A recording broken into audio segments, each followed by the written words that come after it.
Welcome, foolish mortals, to another episode of the HitchHiking Host Show.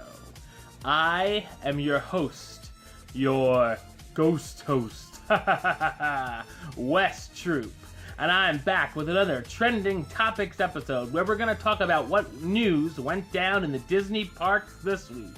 Well, it's a good time to be a hitchhiking host because Halloween season is upon us.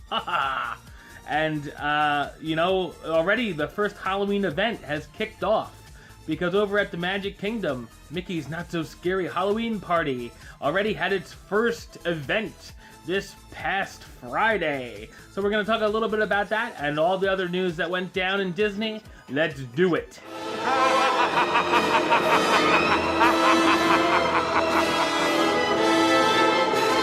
Alright, so first up, over at the Magic Kingdom, we saw the return of Mickey's NotSoScary Halloween Party on Friday, September 2nd.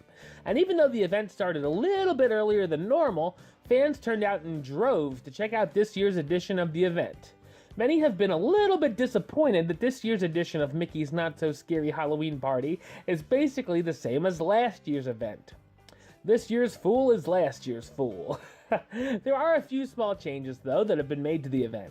In the Boo to You parade, Zootopia's Nick Wilde and Judy Hopps joined the pre-parade Creepa crew this year, which entertains guests waiting for the parade on Main Street, USA, and Vanellope von Schweetz from Wreck-It Ralph bring in the candy this year instead of Goofy, and is leading a team of Wreck-It Ralph, not Ralph, for like Sound of Music. You are 16, going on 17. Anyway, inspired dancers.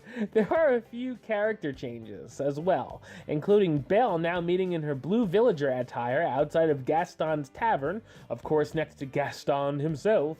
Tweedledum and Tweedledee meeting guests near the Mad Tea Party attraction on the side with the Queen of Hearts. And unfortunately, the old hag version of the Evil Queen from Snow White is not meeting guests at this year's event. That's right, my ex's mother is taking the year off. Of course, along with the Boo to You parade and characters, there is also the evening entertainment, including the Hocus Pocus Villain Spectacular on the Cinderella Castle stage, and the always exciting Happy Hallowishes fireworks over the castle. So, and of course you can trick or treat too, and get tons of candy.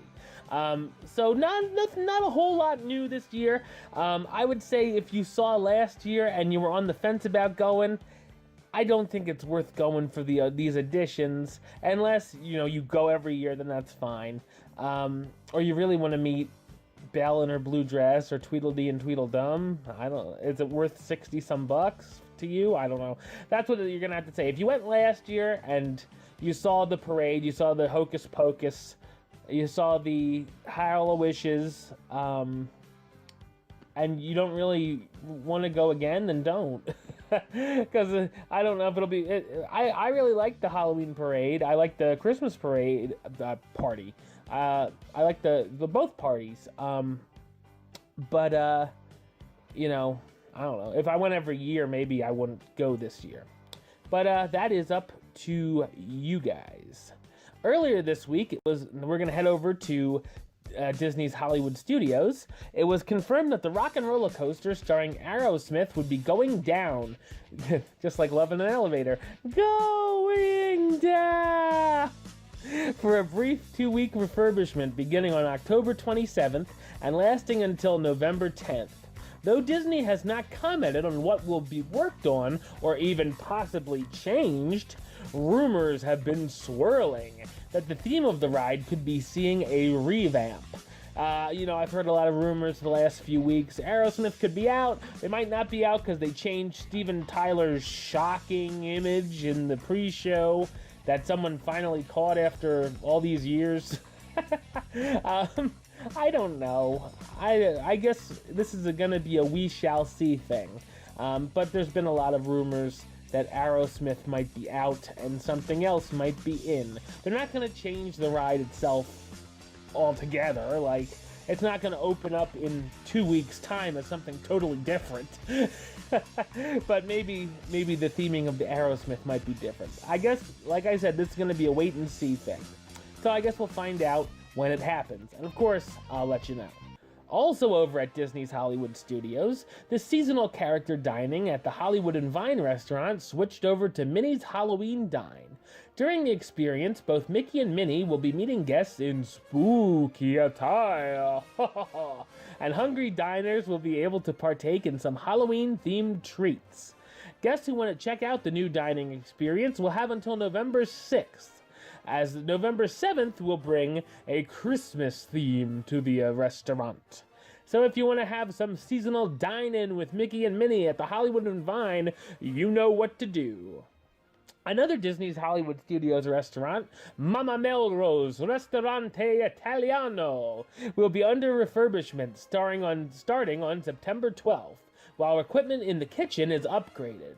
During this time, a temporary menu featuring a number of flatbreads will be offered. So if you plan on eating at Mama Melrose, just be sure that you know that is going down.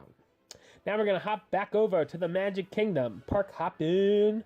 And Disney debuted the new fall finale for Mickey's Royal Friendship Faire on Friday afternoon.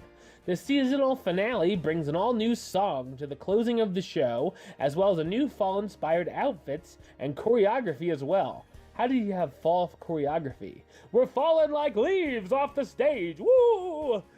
Anyway, this special finale, so they start dancing with rakes, I don't know, instead of guitars.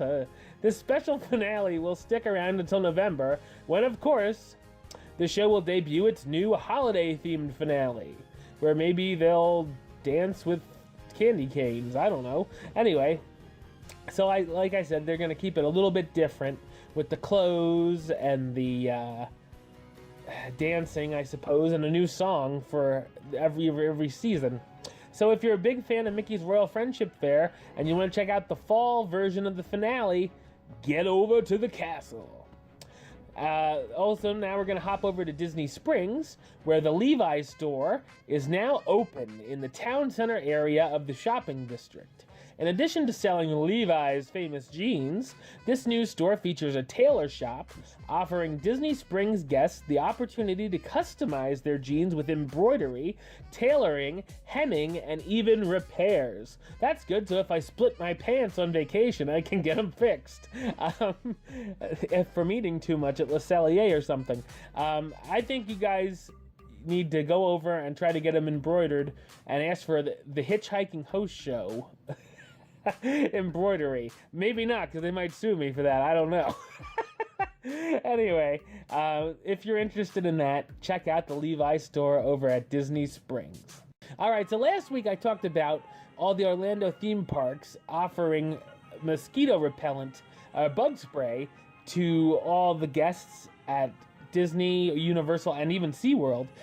In an effort to ease the minds of guests about the Zika virus, this week, Disney has put up temporary mosquito repellent spray stations at all of its Orlando theme parks, as well as in Disney Springs. In addition, all Walt Disney World resort hotels are giving guests a complimentary bottle of repellent upon check-in for guests to use. So when you get your hotel key, well, actually, that's on your Magic Band now.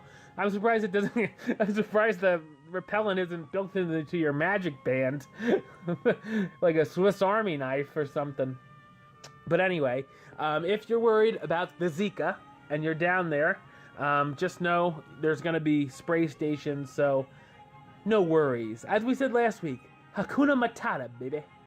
All right, well, that's the show. I'll be back next week with another show in a brand new HitchHiking Host Show studio in a new mansion, as well as the HitchHiking Host Show 101 this week about another Disneyland attraction, the history on it.